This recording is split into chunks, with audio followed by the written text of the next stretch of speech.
¿A qué edad empezamos a mentir? ¿Cuántas veces mentimos por día? ¿Alguien es capaz de detectar que nuestros gestos no coinciden con lo que estamos expresando de forma verbal? ¿Te pusiste a pensar cómo es vivir sin poder evitar descubrir todas las mentiras?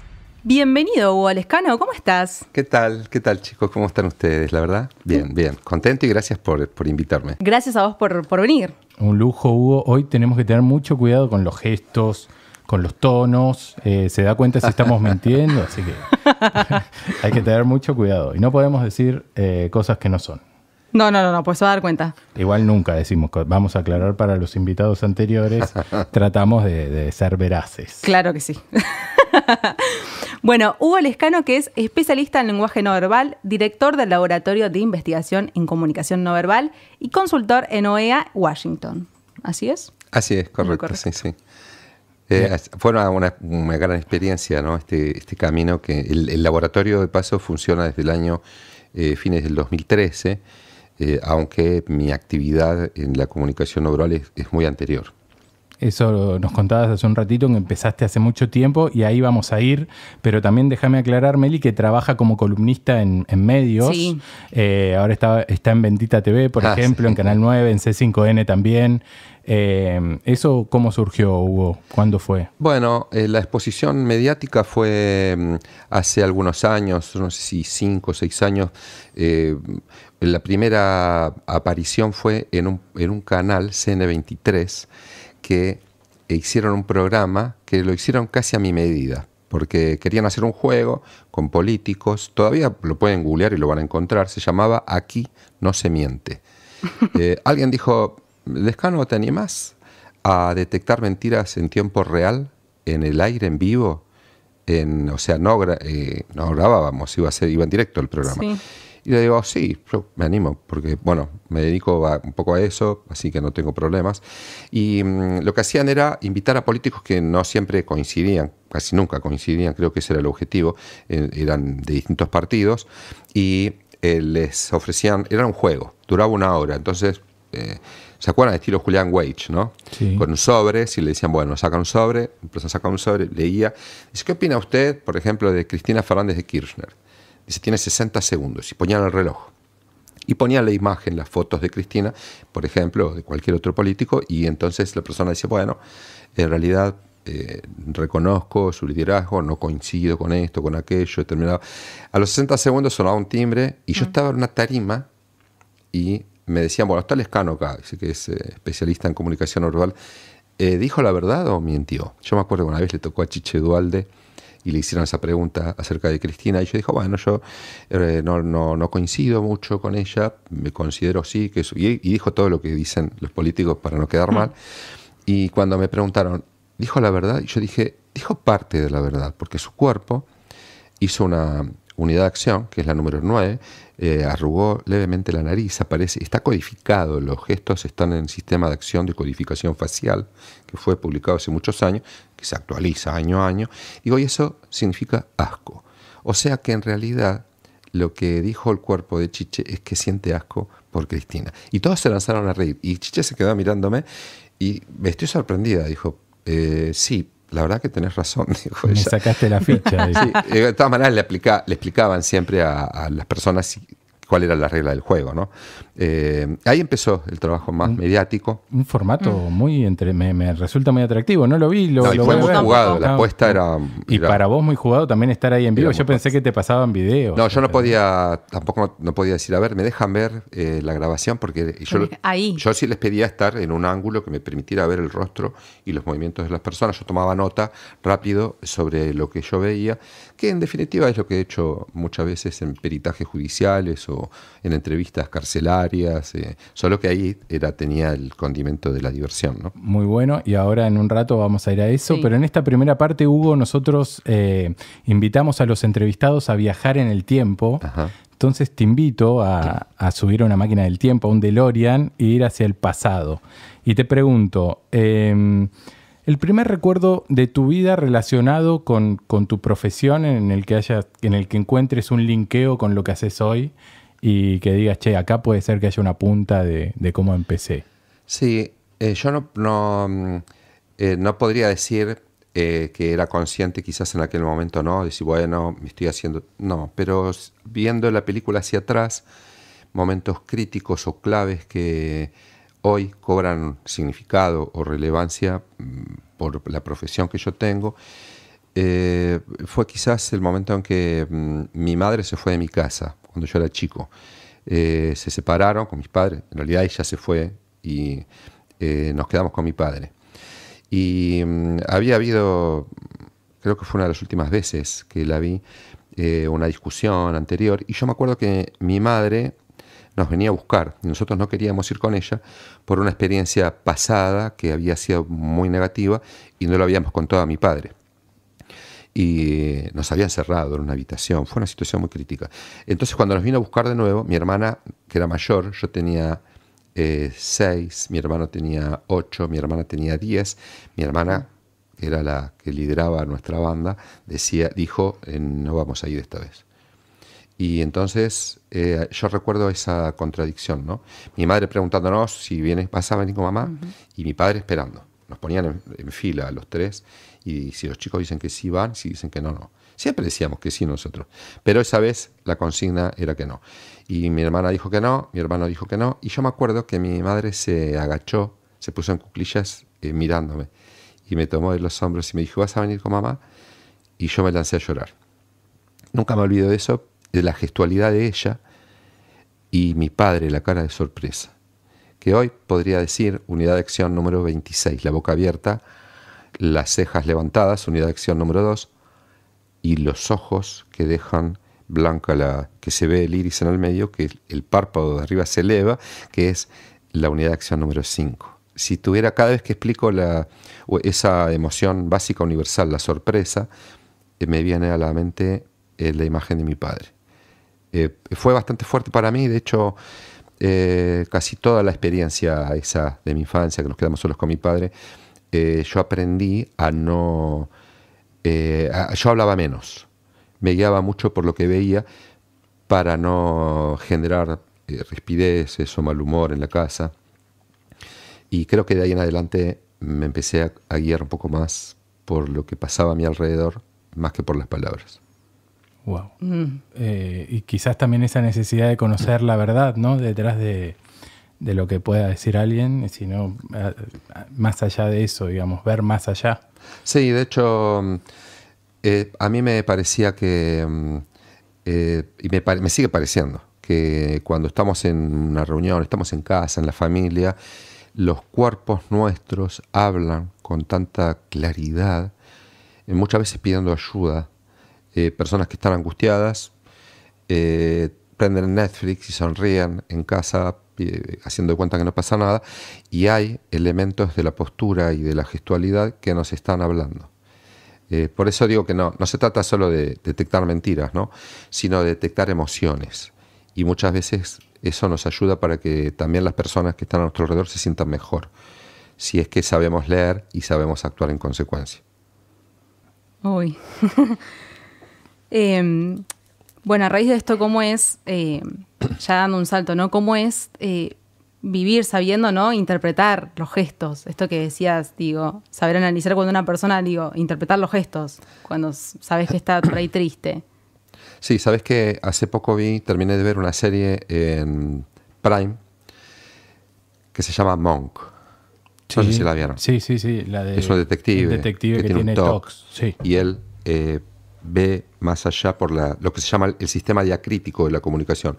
Las marcas, tus colores, cómo estás peinado, si tenés barro en los zapatos, lo que tenés en los escritorios, todo habla de nosotros. Es el canal diacrítico simbólico.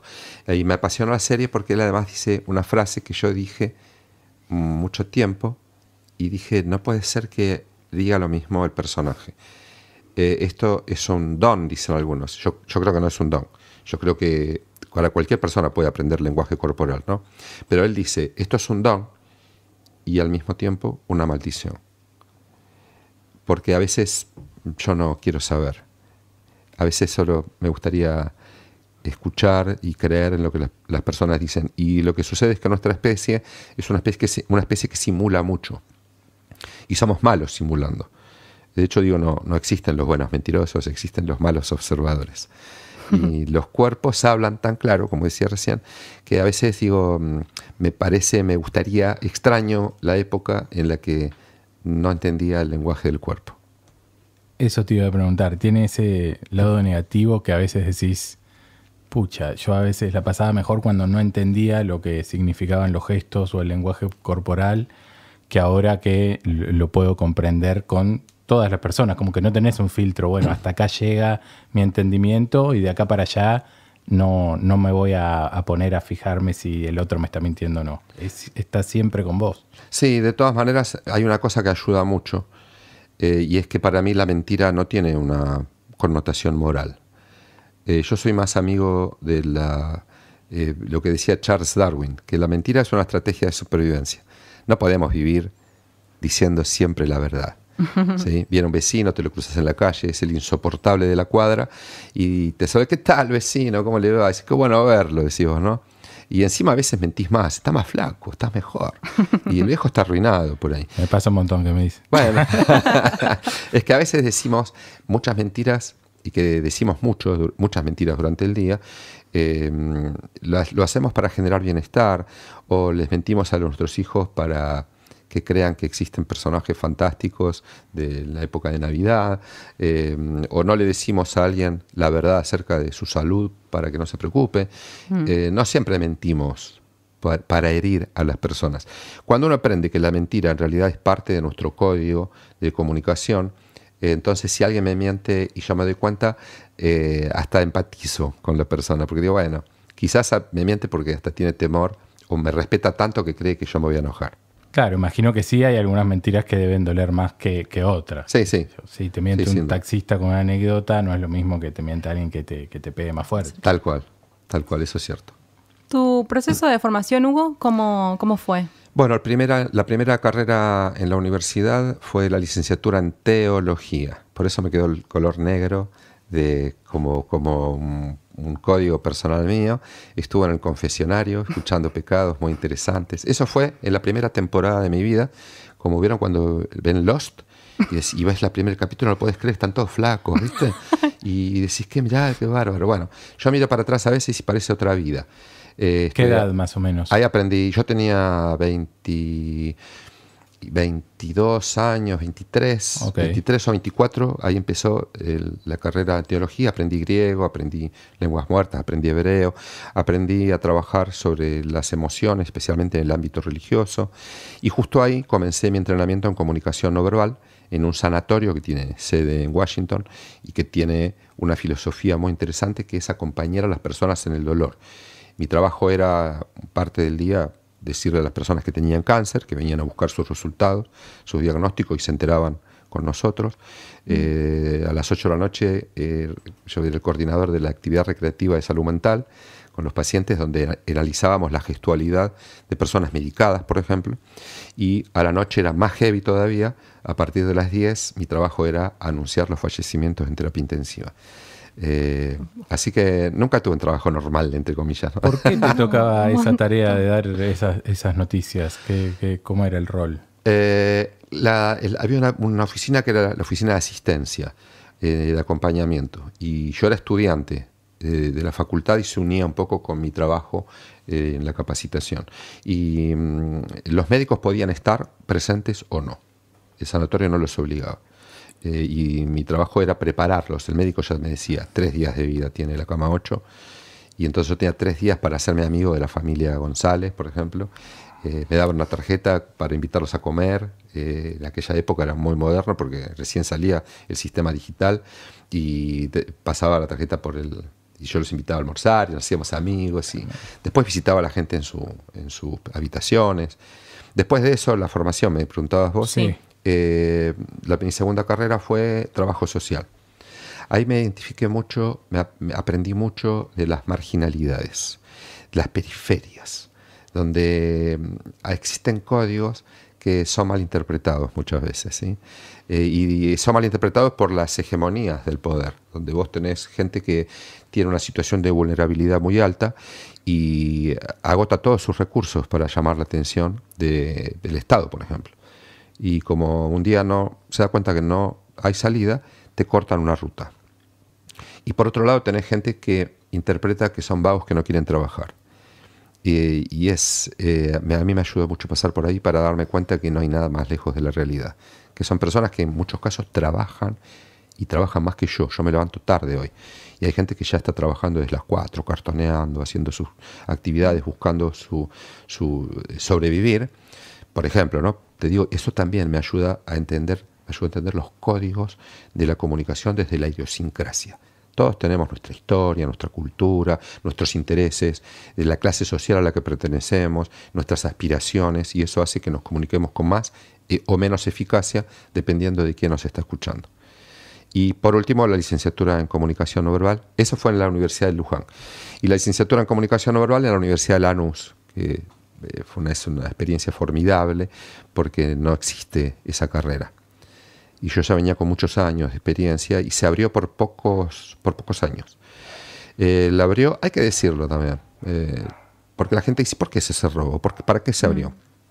No se abrió para detectar mentiras, se abrió para atender las necesidades de personas, por ejemplo, con discapacidad que son sometidas a juicio y no tienen posibilidad de expresarse verbalmente, ya sea como testigos, imputados, ¿verdad? Entonces se requiere un trabajo de comunicación que es garantizarle derechos a esas personas. Caso Próbolo, por ejemplo, chicos violados por sacerdotes en Mendoza que nunca pudieron declarar y declararon sus cuerpos, contaron la verdad. Y la directora de nuestra carrera fue justamente perito, que fue perito de la Corte Suprema, que fue la que interpretó eso, el lenguaje o el testimonio de los chicos, ¿no? Así que, porque eran sordos ellos, no podían hablar. Así que, y bueno, nada, esas 3 experiencias fueron las que me marcaron bastante. Veo que sí, que eso, experiencias muy fuertes. Todas las que contás, y con algo quizás en común, esto que vos decís, que muchas veces desde un lugar hegemónico, con ciertas comodidades satisfechas, quizás uno no se pone a pensar en otras realidades, ¿no? Y tuviste mucho contacto con eso. ¿Te sigue ayudando? Sí, sin duda. Además, por ejemplo, yo considero que, de hecho, en las ciencias sociales, los que estudian un poco se da cuenta que la comunicación humana se va configurando con nuevas realidades. Eso significa que debemos tener flexibilidad paradigmática para darme cuenta que no hay una manera de comunicar correcta. La comunicación se construye. Entonces vos vas llevándolo esto inclusive al lenguaje. Vos vas a Formosa y de un lado te dicen chipa, del otro lado del río te dicen chipá. No se dice chipá, se dice chipá. Y dice, ¿quién dice eso? No hay una oficina, una fiscalía del universo que establece las normas de la comunicación para todos. Hoy tenemos lo que conocemos como lenguaje inclusivo. Yo escuché que ustedes lo usaron al principio. Sí, y hay gente que se enoja con eso. Sí. Generalmente nos enojamos ante la diversidad y especialmente de la comunicación cuando eso nos despierta inseguridades. Nada mejor que dejarnos librados a las inseguridades, porque mañana la comunicación puede ser otra. Hoy mirar para abajo en la vía pública parece común porque están todos mirando el teléfono, y hace 30 años mirar para abajo era solo vergüenza o culpa. Así que a mí me encanta ver y me enriquezco mucho con la diversidad. Me gusta ir a lugares donde no sé qué va a pasar, porque he estado en Costa Rica o en Panamá o en mismo Washington, donde la gente en Washington no te da la mano, no te saluda. Cero contacto físico, no les interesa, no les gusta. Y vos decís, ¿qué tal? Y hacen el cuerpo un poco para atrás. Me ha pasado dando capacitaciones en la OEA, parte de mi equipo. Una de mis compañeras traductoras se acercó a saludar y se puso a charlar con alguien de Estados Unidos, y la chica le dijo en inglés, estás demasiado cerca mío. Le pidió que hiciera un paso para atrás. Y ella se ofendió. Le digo, no te ofendas. Es su manera de comunicar y está buenísimo aprender que no es la manera nuestra, no es ni falsa ni verdadera, es diferente. Está buenísimo saber que no hay ni una manera buena ni una mala, y eso, entender que uno no tiene la verdad, ¿no? Eso es fundamental. Tal cual.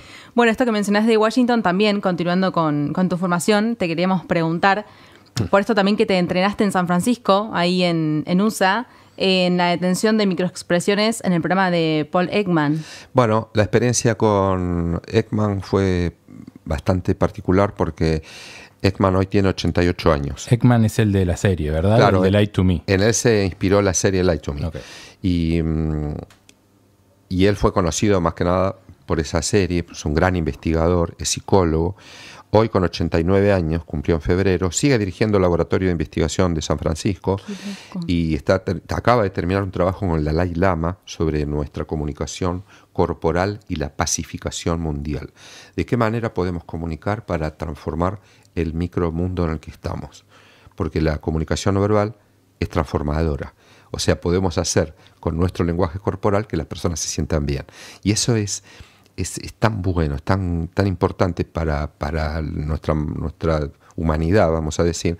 Y sí, la verdad es que con Ekman yo creo que me tendrían que dar ya regalías por los libros que venden en Argentina, porque yo soy el que los promueve. Cada conferencia digo, compren, busquen, no sé, el último, El rostro de las emociones de Paul Ekman, y yo me ha pasado que después que yo lo anuncio, 10, 15 días después se agota.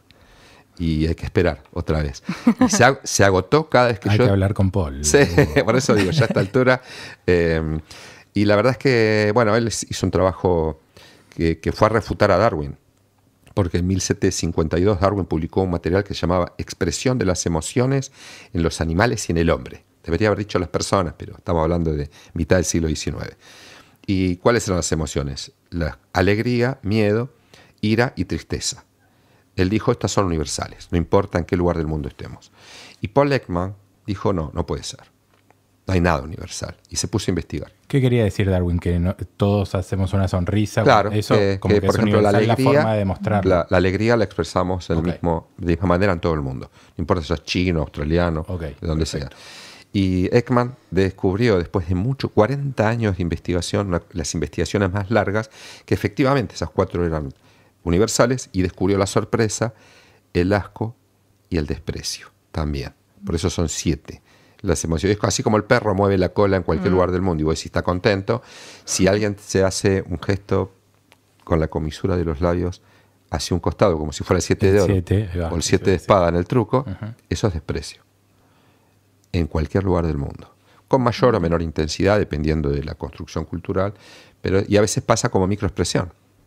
Cortito y desaparece. Claro. Y dicen, che, invitamos a la fiesta a Raúl, ¿qué te parece? Y entonces en el grupo hay alguien que hace ese 7 de oro, dale. Y vos decís, lo estamos viendo. ¿Por qué no querés? ¿Qué pasó con Raúl? No, ¿por qué? Contame, no pasa nada, estamos entre nosotros. Raúl me debe plata, es un desgraciado, no sé qué. No le invitemos. ¿Sí? El desprecio pasa muchas veces como microexpresión, porque generalmente las emociones negativas las queremos ocultar. Así que...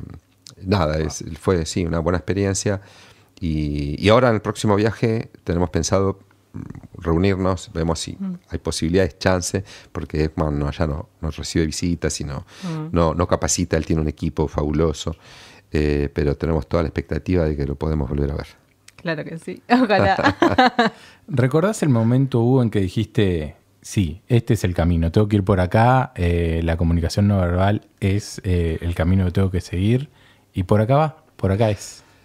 Fue en 1992, un año después de que yo comenzara esta experiencia de capacitación. Mi novia venía de Córdoba y yo estaba a las 4 de la mañana esperándola en la terminal de ómnibus. Y cuando llega, no sé si ustedes habrán estado una vez en algún lugar esperando, llega al colectivo, se prenden las luces, se escucha ¿no? Que el colectivo estaciona, se prende la luz y la gente se despierta, ¿viste? Adentro, y empiezan a buscar sus bolsos, y vos buscás por la ventanilla a la persona que estás esperando. Y encontré, ahí estaba ella, mi novia, Mónica se llamaba.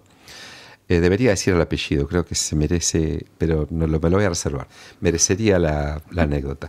Ella hizo un gesto, cuando me vio, me saludó, hizo un gesto que es la mirada de la culpa, que nosotros estamos estudiando y es un comportamiento que consideramos inclusive que podría llegar a tener componentes universales. Todavía no tenemos tanta información, pero funciona mucho en Occidente. Mirar abajo y a un costado después de hacer un contacto visual. Entonces, hola, ¿qué tal? Y entonces yo te miro y miro para un costado abajo, a la izquierda o a la derecha, porque ahí visualizamos a la persona que estamos perjudicando con algo que estamos haciendo que no está aceptado socialmente. Y ahí me sorprendió porque fue un microsegundo y dije, ¿por qué se sentiría culpable viéndome si yo recién llego. Además yo tenía todo fresco porque hacía un año que estaba trabajando justamente sobre las emociones universales. Y dije, no, yo estaba fanatizado, ¿viste? Empezás a ver Claro. gestos en todo, de una persona. Estoy esperando a mi novia, digo, está todo bien. Y entonces cuando ella baja y charlamos y yo la acompañé 2 cuadras hasta la casa de su abuela, 4 de la mañana con la valija, le dije, nos vemos durante el día, descansar. Y le dije, ¿querés que te pase a buscar? Almorzamos juntos, ¿sí? ¿Estás bien? Digo, ¿estás cansada solamente? Digo, ¿o hay algo que te hace sentir mal? Y ella en un microsegundo volvió a hacer el mismo gesto y me dijo que estaba todo bien. Y yo me fui muy mal. Y estuve todo el día trabajando y revisé de vuelta el sistema de microexpresiones y volví y digo, no puede ser. Ella se siente culpable. ¿Por qué se siente culpable? Y pasó, y después del almuerzo no me aguanté más. Y le dije, quiero que me digas qué pasa. Porque yo sé que pasa algo, pero quiero que me lo digas vos. Y yo fui ambiguo para que ella interpretara que alguien me podría haber contado algo. Y entonces ella se animó y me dijo, lo que pasa es que el mes pasado y estos días me contó de un amigo mío llamado Germán, que fue a Córdoba y nos encontramos en la peatonal y después fuimos a tomar un café a casa y mientras mirábamos tus fotos, que fue un dato innecesario para mí, pues me hubiese dicho que miraba cualquier cosa, Netflix, no existía Netflix todavía, pero no sé, qué sé yo, otra cosa, dijo, mirábamos tus fotos y él me besó. Y yo quería justificarla y me imaginaba que ella estaba dura así, mirándose adelante y él comenzaba a besarla y ella mirando el horizonte y dije, no debe ser eso lo que pasó. Y entonces indagué un poco más y me di cuenta. Ahí fue cuando yo dije, qué impresionante que con un gesto uno puede decir tanto. Y dije, es por acá. Y de todas maneras, la tercera novia que tuve ya tuvo desventaja. Y yo dije, no me va a volver a pasar esto. pero no, la verdad es que me impactó y además yo estaba muy entusiasmado con la disciplina. Me ayudaba a ver.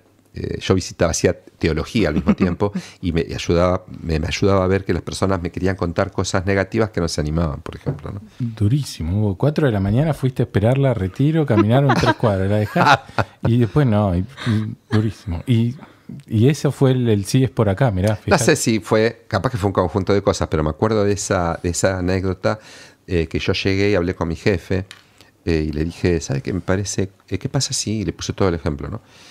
Y entonces dijo, probablemente podría pasar, otras hipótesis me dio, pero que esta era la principal, ¿no? Especialmente cuando la segunda vez yo le pregunto qué pasa, porque el contexto interrogatorio hace que las emociones negativas quieran ocultarse con más fuerza y el cerebro lo que hace es empujar al cuerpo para que se exprese.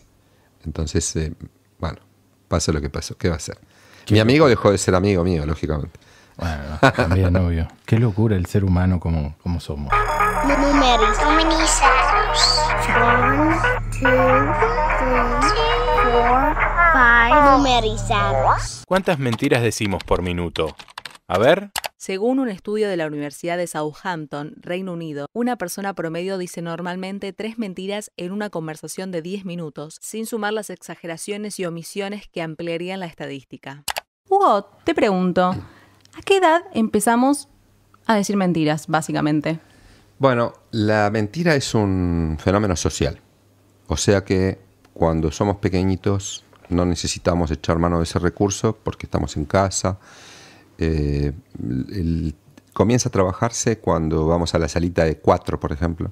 A la salita de 5 ya arrancamos. Son pequeños actos de simulación inicialmente y luego, lógicamente, que nos empezamos a perfeccionar, ¿no? Ya en la escuela primaria y nos hace un poquito más duchos y a partir de ahí, a medida que yo creo que la adolescencia es el momento en el que somos un poco más expertos, vamos a decir, en el arte de esconder nuestras emociones o hacer de cuenta que las cosas están bien. Y ya de adultos tenemos más herramientas y nos parecemos más al camaleón, vamos a decir, que decimos, bueno, acá vamos a hacer de cuenta que, ¿sí? Pero sí, es un fenómeno social. No necesitaríamos mentir si estuviéramos, cuando estamos solos en casa, no mentimos. porque no hay nadie a quien convencer de nada. Entonces, ahí la clave está ahí, el ámbito social. Hugo, viste, desde una teoría psicológica, si queremos, hay uno puede reprimir ciertos sentimientos o ciertas cuestiones que quedan en el inconsciente. ¿Esto sale a través de los gestos o es capaz uno como de que no salga porque no lo tiene, digamos, visible eso? Claro, hay un fenómeno que se llama fuga. La fuga, inclusive las fugas emblemáticas, y ahora explico rápido. La fuga es una manera en la que el cuerpo filtra la emoción real. Entonces, en una conversación, no sé, llegas a casa de tu suegra y decís, ¿todo bien? Sí, qué lindo, suegra, unas ganas de estar acá tenía yo, ¿no? Es un montón, no, claro, no hace falta tanto. Puede pasar que tu cuerpo en algún punto refleje lo contrario de lo que estás diciendo. Puede ser muy sutil, esa es la característica de la fuga, que puedes ocultarlo en las manos, te justo pegamos los bolsillos, o haces un pequeño paso hacia atrás, o escondes tu cuello, lo que se llama un M54, que es bajar el mentón y sostener la mirada. Puede haber detalles muy mínimos. Eso sucede, ¿por qué? ¿Por qué no podemos mentir a la perfección siempre? Podemos simular 1 minuto, 2, con cierta eficacia, y después ya no podemos, porque el cerebro necesita expresarse. ¿Por qué razón? De esa manera libera tensión, libera estrés y baja el grado de estrés, que si lo tuviéramos siempre alto y mintiéramos perfectamente y las emociones se reprimieran permanentemente, tendríamos un ACV cada 2 meses. Entonces, tenemos que agradecer que no somos perfectos mentirosos. Se fuga, se filtra siempre la información. La característica particular que tenemos los humanos es que mostramos en nuestro rostro y en nuestro cuerpo emociones contrarias a las que tenemos. Vas por la calle, tropezaste, te caíste con toda la bolsa del supermercado, te golpeaste la rodilla, te duele muchísimo, te levantás y saludás y te reís, ¿viste? Dice, ¿por qué te reirías si te está doliendo? ¿Por qué no llorás? ¿Por qué no gritás? Te desgarrás la ropa, y pateás las cosas. Bueno, algunas personas lo hacen, pero en la mayoría de los casos mostramos emociones contrarias. Ay, sí. Igual se filtra. Yo sería esa. Entonces se filtra, ok. Yo soy esa. Está bien. Bueno, está muy bien, uno es un ser social y hay que vivir en sociedad. Y la entrega de los Martín Fierro, por ejemplo. Hay gente que te muestran las 3 caras y el ganador es, y están las 3 en pantalla. Y gana el otro, y el resto se queda. Bueno, viste, siempre lo mismo. Esto es una truchada. Yo hace 5 veces que vengo acá y me pones cara de, ¿cómo le dan el Martín Fierro a este idiota? No. Todo el mundo aplaude. Sonriendo y aplaudiendo. Felices. Son las normas que establece la sociedad, pero también es cierto que hay gente lo muestra de manera natural porque queremos mostrarle a las personas que las emociones más profundas las ocultamos. Perdón por la interrupción, pero si venís disfrutando de la entrevista, podés darnos una mano comprando 1 o más cafecitos. Entrá a cafecito.app/tematizadosoc y ayúdanos a bancar lo que nos apasiona. Hace un rato contabas de un caso que participó una perito en un caso de violación de chicos sordos. ¿Sirve el testimonio de un equipo como el de ustedes para dar cuenta en un peritaje judicial así? ¿Sí? La justicia en Argentina y en otros países, pero aquí hablo de lo que pasa acá, puede convocar peritos en el área de la comunicación no verbal. De hecho, como por ejemplo un trabajador social o un psicólogo o un psiquiatra, está el perito forense, está el que te trae el de balística, el que ve la cuestión relacionada a las huellas dactilares. Son todos peritos. Y también está, si se requiere, el perito del lenguaje corporal o comunicación no verbal. Generalmente esos peritos están en el ámbito de la psicología, porque como dije antes, la carrera puntual de licenciatura en comunicación no verbal no existía. Y de hecho, al estar cerrada, hay muy poquitas personas graduadas. Y no es obligatorio que los peritos estén siempre. Pueden ser requeridos por las partes o puede ser requerido por la justicia en casos muy puntuales. Okay. Bien. Al inicio del programa mencionábamos a Ekman y te quería preguntar por un nomenclador. ¿Cómo es que existen 110 que se basan, acá lo tengo, donde hay 110 gestos analizados por él, justamente por Ekman? ¿Cómo es? ¿Ustedes se basan en estos gestos que están ahí? Qué buena esa pregunta, ¿no? Me sorprende que estés tan informada también. Por eso, ¿no? Es que me sorprendió porque estaban ahí y yo digo, ¿qué es un manual que ustedes recurren, se basan? Claro. ¿Cómo es? Se llama Sistema de Acción de Codificación Facial. Bien. Fue publicado en 1978. La comunidad científica lo consulta de manera permanente, Sí. especialmente en cámaras Gesell o peritajes como los que hablábamos recién. Sí. ¿Cómo puedo decir? Lo atractivo que tiene eso son las combinaciones. Hay más de 10.000 combinaciones posibles de códigos faciales que están nomenclados, unidades de acción, donde hay 2 músculos o más que se sincronizan para transmitir una emoción a través de un gesto, descriptores de acción que son más básicos, códigos de comportamiento, códigos de conducta, todo funciona, todo está en el rostro. En la oficina de Ekman, en el laboratorio, hay un cartel muy interesante que nosotros teníamos antes de la pandemia en el nuestro, en San Telmo, que dice: la verdad está escondida en algún lugar de tu rostro y yo voy a encontrarla. Es muy intimidante esa frase, y es muy real, porque si vos aprendés, te entrenás, vamos a decir, con los códigos que científicamente comprueban que hay detrás de cada código un espectro de emociones, y hay que identificar cuál, dependiendo del contexto, de la simetría del vínculo, si estás hablando con alguien con más jerarquía o menos, si es la historia del vínculo, si es la primera vez que lo ves, o es una cita de Tinder, o lo venís viendo a esa persona hace mucho tiempo, de la circunstancia, de los escenarios, etc. Cuando combinás todo eso con el sistema de acción de codificación facial, estás muy cerca, muy aproximado a las emociones reales de las personas. Entonces sí, eso lo tomamos como base. Después nuestro laboratorio está preparando un código, un sistema de codificación postural, que hasta el momento no había, ¿sí? Porque las manos apoyadas en una silla, o por qué las manos detrás de la cabeza, o por qué más adelante del cuerpo, etcétera. Tratar de contrastar con situaciones que han sido... Ahora quiero saber por qué. Yo tengo la mano, el brazo por el codo en la silla. Bueno, hay el codo lejos del cuerpo, ¿no? Sí. Los codos lejos del cuerpo hablan de nuestra autoridad, hablan de nuestra... Sí, y hablan de... Soy el conductor del programa. Claro. En tu caso, que estás sosteniendo el mate apoyado con el codo ampliado, no lo harías ese gesto en un lugar donde otra persona tuviese el poder y control. Estarías un poquito más con los brazos más pegados al cuerpo, porque los mamíferos humanos ponemos los brazos, los codos lejos para desplegar nuestro poder. Lo hacemos de manera que inclusive es una emoción, de si yo me siento bien acá, yo soy el anfitrión, esta es mi casa, ¿sí? Y a veces vas a un compañero de trabajo que expande los codos y o decir, este tipo quiere ser jefe, o se hace el jefe, y generalmente te vas a encontrar con actitudes que, aunque no tenga el rol de anfitrión, lo quiera ejercer. Wow. Recién comentabas un poco que están haciendo esta decodificación postural en el laboratorio. ¿Qué más hacen en el laboratorio? ¿Qué tareas realizan? Bueno, tenemos una mesa pequeña de trabajo. Mabel Remón, que fue perito de la Corte Suprema durante tanto tiempo.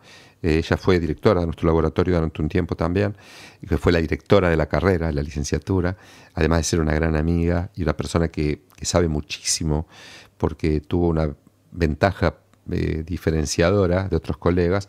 Su papá y su mamá eran hipoacúsicos, eran sordos, entonces ella y sus tíos, una familia de sordos, ella no hablaba, no se comunicaba con la palabra, porque no necesitaba, y manejaba lengua de señas y además todo el mensaje de la corporalidad. Y ella aprendió español cuando fue al colegio como segunda lengua, siendo argentina, porque ella no era sorda, no es sorda de hecho, y tiene una percepción fabulosa de lo que pasa en el mundo. Y yo tengo mucha cercanía con ella, y cuando ella me ve me dice, ¿qué tal? ¿Qué pasó? Contame, ¿qué pasa? Y yo a veces trato de no mostrarle, y ella igual se da cuenta. Y yo me siento muy espejado con la manera en que ella lee a las personas. Y bueno, después está Alejandro Lang, que fue coordinador de la Comisión de Creatividad de la UBA durante mucho tiempo.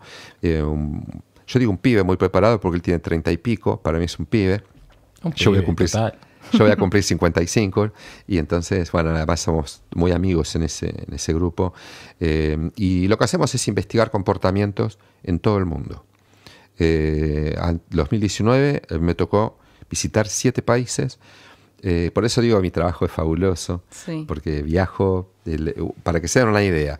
La última investigación antes de la pandemia fue en la playa Manuel Antonio, en Costa Rica, para identificar el comportamiento de los monos que están sueltos, que te roban la comida. Sí, yo fui. Ay. ¿Fuiste? Sí, sí, te sí, sostienen la te roban. mirada,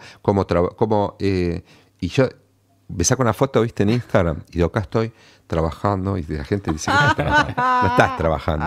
Pero bueno, me ha tocado escenarios más hostiles también, pero Buenísimo esto, la relación de los gestos de los monos y Sí. las que tenemos también los humanos. sí, porque nosotros somos animales humanos.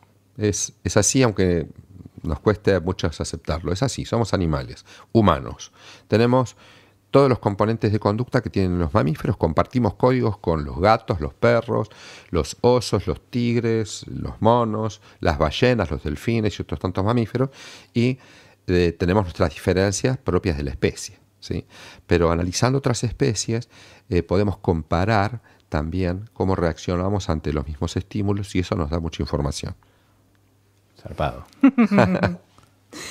Hugo, yo te quiero preguntar, esto de las microexpresiones, ¿siempre, o se suelen, mejor dicho, se suelen acompañar de frases? Como por ejemplo, mira vos, o algún latiguillo, algo. Sí, siempre los gestos se relacionan, mejor dicho, se estudian en relación a lo que la persona dice.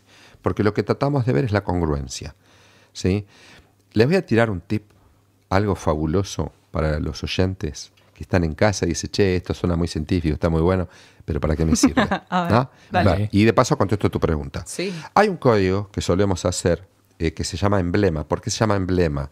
Los emblemas son gestos que no necesitan traducción, que todos tenemos un consenso y sabemos qué significan. Yo levanto el pulgar y cierro el puño, levanto el pulgar y te hago así. Estábamos en la otra punta del aeropuerto, che, me decís, ¿todo bien? Y yo te hago así, levanto el pulgar, todos sabemos que esto significa está todo bien. Sí. No hace falta hablar. De hecho, es el like para todo el mundo en Like, redes. justamente, y además ahora en lugares donde antes no se conocía ese gesto, se conoce gracias a Facebook, que empezó con el like, ¿verdad? Después YouTube y otras Sí. tantas redes. Tenés otros emblemas, el dedo colocado en los labios para decir silencio. Si yo hago así, no hace falta que te diga nada. Esos son emblemas. Bueno, hay emblemas, por ejemplo, cuando queremos decir que no sé, no me importa, o no me invitaron, o yo no tengo nada que ver. Te preguntan, abro la heladera, che, ¿qué pasó con la pizza? No sé, decía, ahí está. Levantás los hombros al mismo tiempo y si querés dar mayor convencimiento, pones las palmas hacia arriba. No sé, no tengo ni idea. Dice, che, vamos a la casa de Juan. Dice, a mí no me invitaron. Levantás los hombros, pones la Sí, mano hay un hacia arriba. emoji también medio así. Sí, Y el emoji, sí, ¿no? sí. Que te dice, bueno, ¿qué querés? Yo no tengo nada que ver, o yo no sé, o qué hacemos con esto. Eso se llama BC82. Es un Behavior Code 82, un código de conducta. Que en realidad, el emblema, lo hacemos naturalmente para decir que no a algo. El BC82 es sensiblemente diferente, es una fuga emblemática, como hablábamos hoy. Una persona que levanta, la fuga que no es exactamente igual al emblema, es parcial. Entonces la persona te levanta un solo hombro, por ejemplo. La otra característica es que la persona no se da cuenta de lo que está haciendo. No es que está mirando el hombro y hace así, ¿viste? Claro. Te mira a vos y entonces, ¿cómo puede aparecer? En vez de para decir que no, para decir que sí. Y vos decís, che, tenés tu pareja, ¿me querés? Y te mira y te dice, obvio que te quiero, claro que te quiero. Y te levantan el hombro. No hay ninguna razón para levantar un hombro en una afirmación.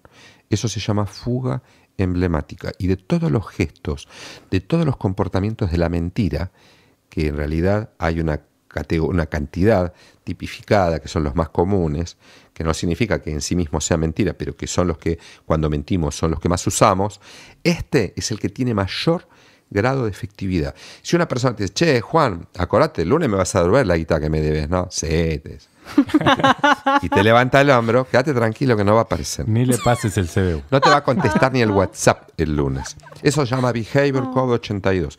Ejemplos de eso, vayan a los reportajes en televisión, vayan a cuando la gente dice, sí, le preguntaron a pobre Wanda hace poco en televisión cómo estaban las cosas con su marido. Bien, dice ella, y levantó el hombro. Y cuando hizo el gesto, yo estaba en América TV y dije, cuidado, porque este BC82, dentro de un tiempo, puede que nos enteremos que hay divorcio de por medio, porque es una afirmación en negativa. Ella está diciendo algo que sabe que no es cierto.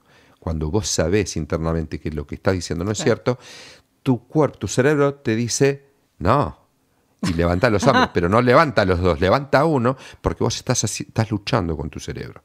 Lo bueno está en que la fuga emblemática es muy sutil, pero si nos entrenamos, la podemos percibir. Ay, me quiero entrenar ahora. Sí, tremendo. Ya saben, si quieren saber si alguien se comió el chocolate de la heladera o algo menos importante como si te quieren o no, fíjense si levantan un hombro. Muy bueno. Si te levantan el hombro y te dicen que no, a veces la persona dice, ¿cómo no te voy a querer? Si aparece la palabra no en la frase, ya que vos hablabas de los latillos, o si aparece el no, no hay problema. El tema es cuando te dicen sí y te levantan el hombro. Claro. A veces puede aparecer un pequeño latillo, una electricidad en el brazo, ¿no? Y te dicen, sí, claro, yo te dije que sí.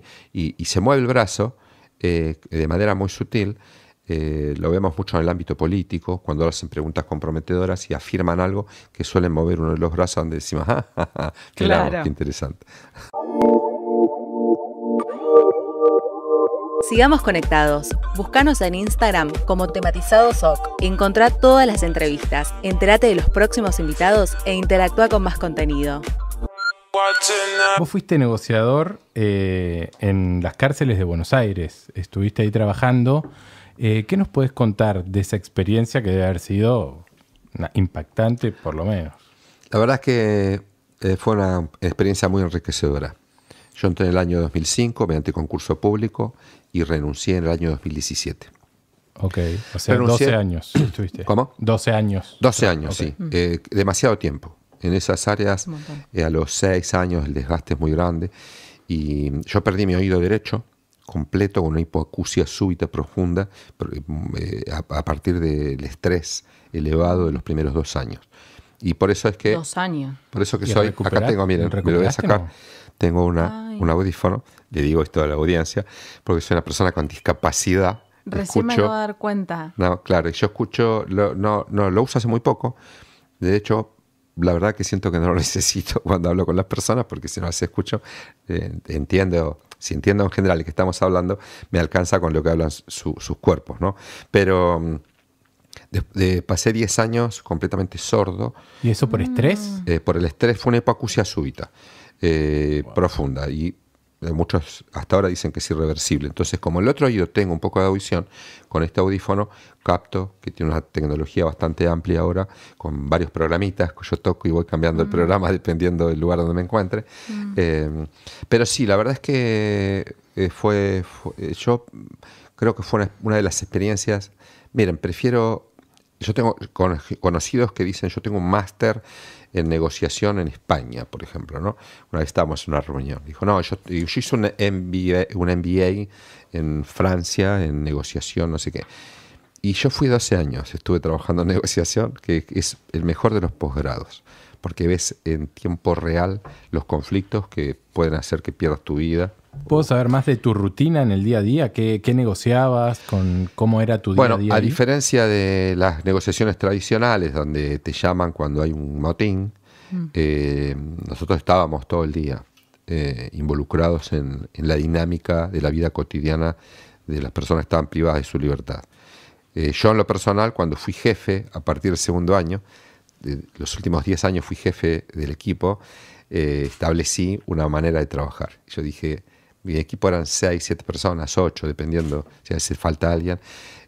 Todas las celdas, este pabellón, ustedes están de turno, arranquen.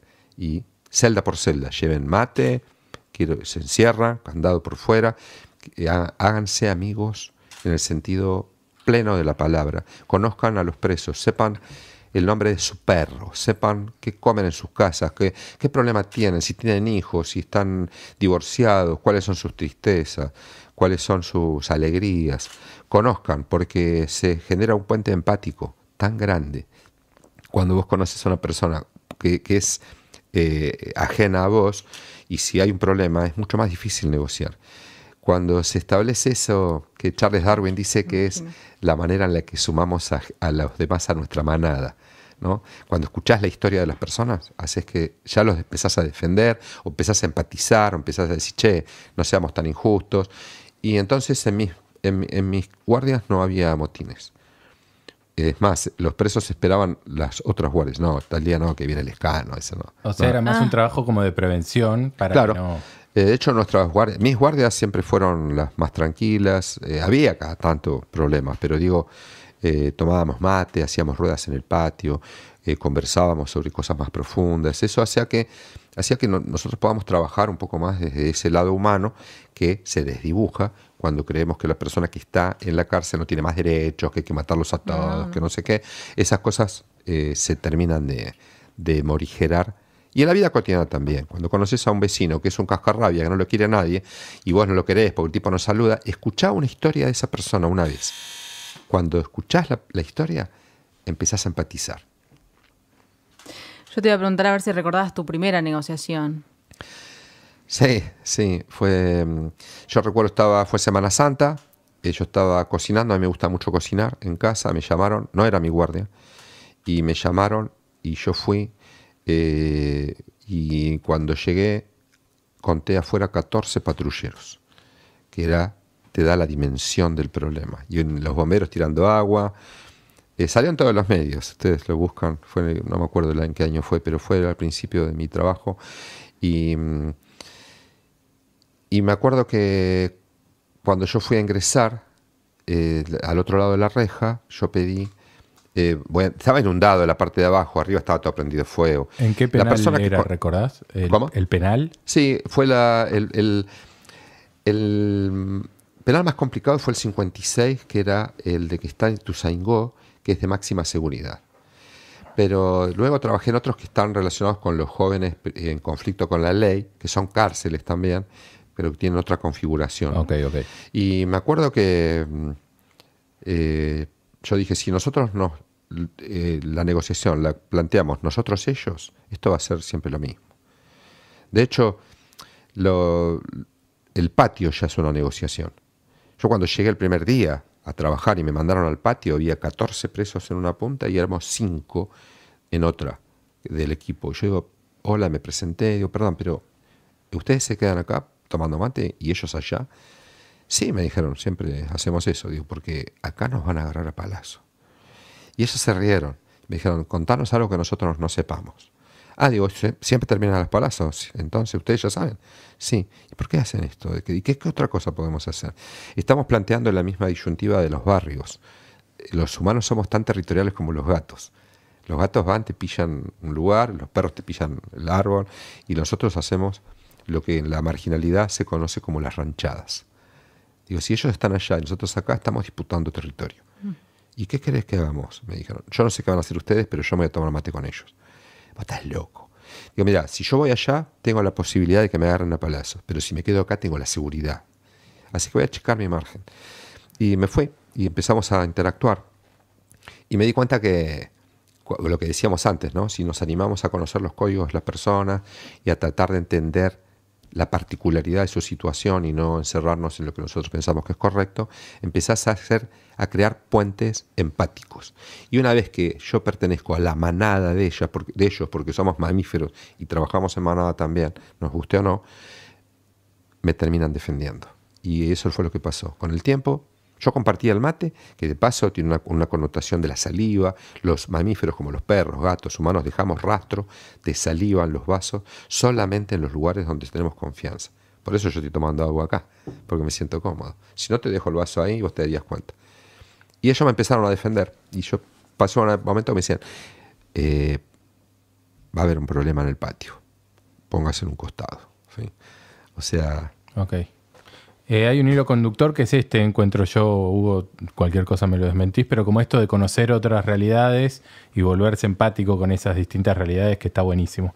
Antes de pasar a jugar en un ratito, justamente te quería preguntar por el juego, porque también trabajás con un casino, trabajaste con un casino, ¿no? Me han googleado bastante.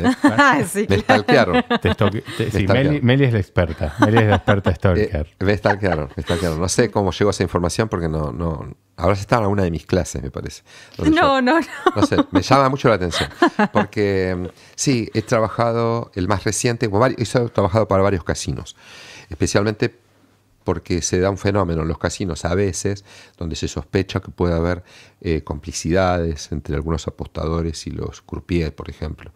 Hay un casino muy importante, que fue el último en el que presté mis servicios, en una provincia turística muy importante de Argentina. Uh-huh. No revisé el contrato para saber si yo puedo decir el nombre del casino, pero es un casino muy importante, sí, con un hotel 5 estrellas al lado, donde había un problema, que los grandes apostadores, las mesas de los grandes apostadores, sí, no sé, los miércoles o los jueves, que hablamos de personas que se gastan plata de hora 5, 6, 7 millones por noche, sí, había empezado, facturaban 20 millones y empezaron a facturar 4. Y dijeron, algo pasa. Claro. Entonces, a alguien que me conocía de la televisión se le ocurrió contratarme y yo fui a jugar como cualquier otra persona y a detectar qué pasaba, un fenómeno que se llama empatía social de doble vía, donde una persona sin ponerse de acuerdo con otra termina actuando en complicidad. Entonces yo gano el póker y gano 50.000 pesos y te dejo 10.000 de propina, entonces se produce en vos un tipo de influencia que sin darte cuenta creas las condiciones para que yo siga ganando. Y yo dije, no los echen ni los juzguen ni nada, porque esto es un fenómeno social, ¿no? Entonces empezaron a trabajar sobre cambiar los croupiers y veíamos que los apostadores cambiaban de mesa, ¿no? Entonces ahí, con algunas estrategias, se trabajó para invitarlos a comer algo, para que ellos dejen de jugar un rato y facilitar que no se produzca esto que terminaba dañando al casino, ¿no? Wow. Me dejó sin palabras. La pregunta. Hola, tematizados. Soy Fer Cantarela, actriz, profe de expresión corporal, y quiero preguntarle a Hugo cuáles son los comportamientos corporales que tiene una persona que sufre abuso. ¿Cómo se puede detectar desde el afuera a través del lenguaje corporal en un cotidiano o inclusive dentro de una clase, como profe en este caso? Bueno, escuchábamos a Fer Cantarela, que se sumó con una preguntita bastante interesante. Power, la pregunta, sí. Yo soy muy cuidadoso cuando ingresamos en el campo de la psicología o de la psiquiatría, porque estas disciplinas tienen herramientas muy contundentes para, a través de test o de entrevistas, cámara Gesell, etcétera, llegar a diagnósticos. La comunicación no verbal no tiene como objetivo diagnosticar, sí detectar. Por eso, en este caso, yo podría decir que hay comportamientos que son comunes, no solamente en personas que han sufrido abuso, sino en personas que se sienten sobrepasadas, por ejemplo, por la autoridad de otra persona, aunque no haya habido abuso, ¿sí? Y hay quizás otras situaciones que me estoy perdiendo ahora en este momento donde podríamos ver esos comportamientos, que son los típicos comportamientos de la persona que se retrae y trata de ocultar esto que le pasa. Hay las emociones negativas son las que están siempre presentes en circunstancias traumáticas, y las circunstancias como el abuso se reactualizan permanentemente. Entonces, ¿cómo se reactualizan?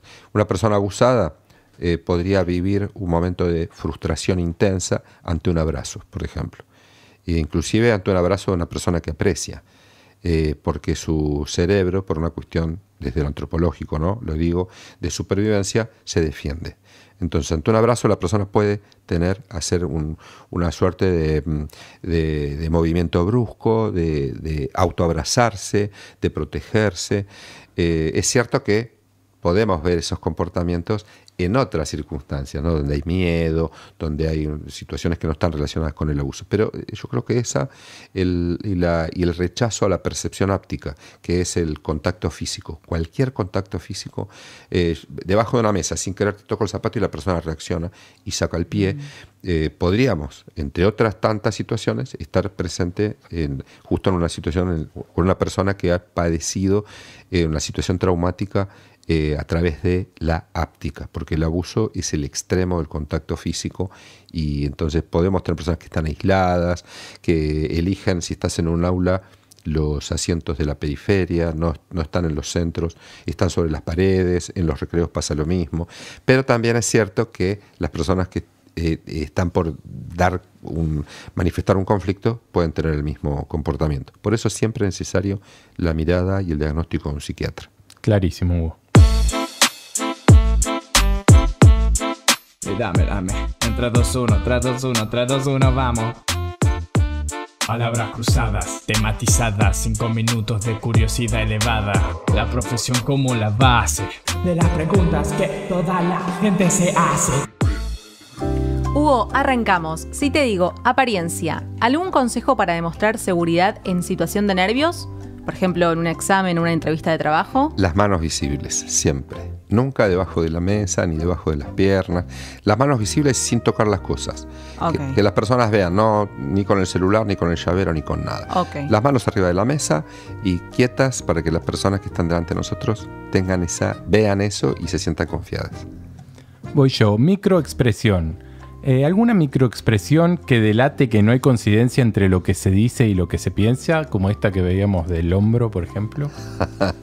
Bueno, la del hombro creo que es la número 1, okay. Porque todas las demás... bueno, hay una que va a estar en segunda en el rating, la lengua afuera, como un sapito, ¿viste? La persona te dice, bueno, lo que pasa es que fue lo que hizo Juan d'Artés, por ejemplo, cuando contó algo que no era cierto, un segundo antes sacó la lengua, no para mojarse los labios, sino hacia adelante, o a veces hacia un costado, va y viene, igual que un sapito. Se llama unidad de acción número 19. Si ustedes la ven con una persona que te está diciendo algo que te asegura que es cierto, chequen. Bueno. Mueca. Si tenés alguna mueca favorita o algo que te guste comentar, ¿qué significa que te siga llamando la atención? Mueca favorita, bueno, la del desprecio me llama mucho la atención porque en Buenos Aires, Montevideo y la zona portuaria nos sonreímos de costado. Recordemos que es la de los 7 de oro. Es una de las razones por las que los argentinos no nos quieren casi en ningún lado, porque se interpreta que los estamos canchereando, sobrando, cuando en realidad aprendimos a sonreírnos así a partir de 1900, un fenómeno social fabuloso, tiene su historia y quedó cristalizado. Los hijos nuestros se seguirán sonriendo así y vos te sonreís así, llegando a España, inclusive no, te llegas al Chaco, dices ¿qué tal? ¿Cómo les va? Y te miran y dicen ¿qué se piensa? Bueno, es mi favorita porque es un desafío permanente sonreírme de manera simétrica, especialmente en el interior, hasta que me conocen. Muy bueno. Mirada, ¿alguna peli o serie que no sea Lie to Me para recomendar? Monk me parece fabulosa y otra me parece muy buena es Blacklist, por una cuestión, además que es una trama fantástica, me falta la última temporada que todavía no empecé, porque los actores han sido entrenados al detalle para expresar en el rostro exactamente lo que siente el personaje. Muy buena. Muy buena. He visto algunos capítulos. Sí. Sí. Guiño, esta va doble. ¿Algún momento en el que sentiste que la vida te hizo un guiño? Cuando me contrató la Organización de los Estados Americanos, cambió todo para mí. Sí, todo, absolutamente todo. A partir de ahí me invitó al Banco Mundial, me hice bastante más famoso fuera de Argentina, me fui a la revista Forbes, en todos lados. Yo voy a Estados Unidos y la gente me reconoce y bueno, cambió también, lógicamente, el crecimiento de nuestro trabajo, ¿no? Ahí yo creo que me hizo un guiño. Bien. No sé ni cómo pasó. Y bueno, y acá esta que era doble. ¿Sos bueno jugando al truco y al póker? ¿Usás tu conocimiento? Sí, de hecho estoy escribiendo un libro que espero que se publique en el verano, que se llama Cómo detectar mentiras en el truco. Es súper divertido porque lo estoy haciendo con mucha dinámica y de hecho surgió porque estuve una vez en Costa Rica y me desafiaron públicamente, un video que está en mis redes, un argentino que estaba allá en una fiesta dijo, está con nosotros el detector de mentiras, quiero desafiarlo. Todos levantaron los celulares, empezaron a trabajar, y hicimos 3 partidas de truco y yo le dije, puse las reglas y detecté todas sus mentiras y dije, tendría que haber un libro de esto. Así que sí, soy bueno, me gusta. Lo voy a leer, así gano en todos los asados. Me gusta. Distancia, lugar más extraño, entre comillas, en el que diste una conferencia o que te haya tocado ir a hacer algún estudio. El de los monos en la de los Costa monos Rica. en Costa Rica fue buenísima. Creo que esa fue la que yo dije, tuve 3 días tirado en la playa trabajando. ¿Te chorearon algo los monos? Sí, me sacaron un sándwich. Yo estaba en la costa, en el agua, y dije, el sándwich, nadie me entendió. Y el mono se llevó el sándwich. Y me dio pena, digo, porque tiene el nylon. El nylon. No, él se subió, sacó el nylon, lo tiró y se comió el sándwich delante de nosotros. Tenías que decir emparedado. Sí, emparedado. Tal cual. Verbal, anécdota favorita para contar en un asado o en este caso, programa de radio. La anécdota favorita podría decir que fue en Argentina hay un multimedio que un día me contrató para detectar mentiras en la empresa. Y fue muy buena la historia porque estábamos en una mesa, me llevaron como un consultor externo, porque es un multimedia. Terminó el tiempo, pero terminó la... Obvio, está y bueno. ahí nos pusimos de acuerdo con el CEO de la compañía para que él dijera 3, 4, 5 palabras en distintos momentos para detectar si había complicidad social en alguno de sus socios.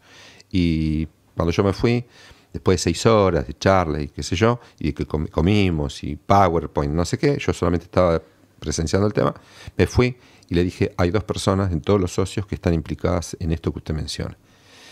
Y pasaron 20 días y me llamaron y me dijeron, quiero contarte algo. Me dieron un cheque muy importante ese día.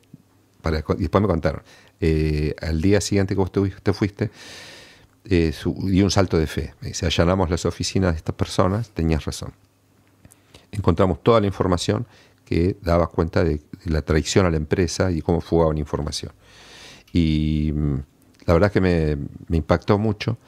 Y me dieron un cheque con plata de hoy, porque eso fue hace unos años, de decirte, no sé, $500,000, más allá de lo que me habían pagado como honorarios.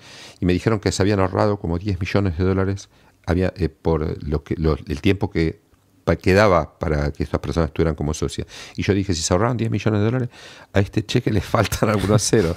Pero bueno, fue una buena experiencia y la verdad es que muy enriquecedora para mí también.